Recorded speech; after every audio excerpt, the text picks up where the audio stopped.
by Josh Kibbe. The Adventures of Tom Sawyer by Mark Twain. Chapter 19.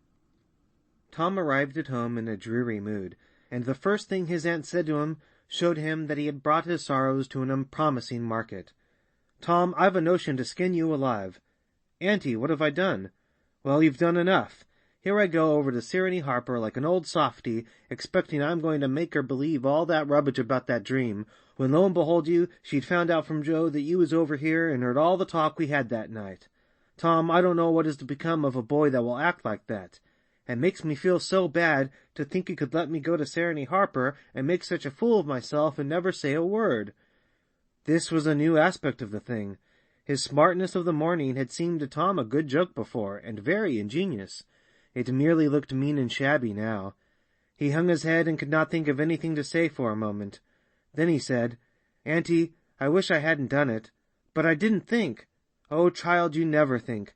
You never think of anything but your own selfishness.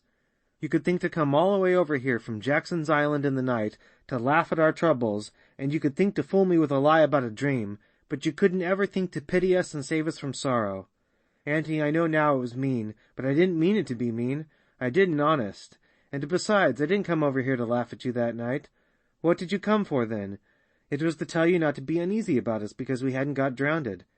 Tom, I would be the thankfullest soul in this world if I could believe you ever had as good a thought as that. But you know you never did, and I know it, Tom." Indeed, I did, Auntie. I wish I may never stir if I didn't." "Oh, Tom, don't lie. Don't do it. It only makes things 100 times worse." "It ain't a lie, Auntie. It's the truth. I wanted to keep you from grieving. That was all that made me come. I'd give the whole world to believe that. It would cover up a power of sins, Tom. I'd most be glad you'd run off and acted so bad. But it ain't reasonable, because why didn't you tell me, child?" "Why, you see, when you got to talking about the funeral, I just got all full of the idea of our coming and hiding in the church, and I couldn't somehow bear to spoil it. So I just put the bark back in my pocket and kept mum." "What bark?" "The bark I had wrote on to tell you we'd gone pirating. I wish now you'd waked up when I kissed you. I do, honest." The hard line in his aunt's face relaxed, and a sudden tenderness dawned in her eyes. "Did you kiss me, Tom?" "Why, yes, I did." "Are you sure you did, Tom?" "Why, yes, I did, Auntie. Certain sure." "What did you kiss me for, Tom?" "Because I loved you so, and you laid there moaning, and I was so sorry." The words sounded like truth. The old lady could not hide a tremor in her voice when she said, "Kiss me again, Tom, and be off with you to school now, and don't bother me any more." The moment he was gone, she ran to a closet and got out the ruin of a jacket which Tom had gone pirating in. Then she stopped with it in her hand and said to herself, "No, I don't dare. Poor boy, I reckon he's lied about it, but it's a blessed, blessed lie, and there's such a comfort come from it. I hope I know the Lord will forgive him, because it was such good-heartedness in him to tell it.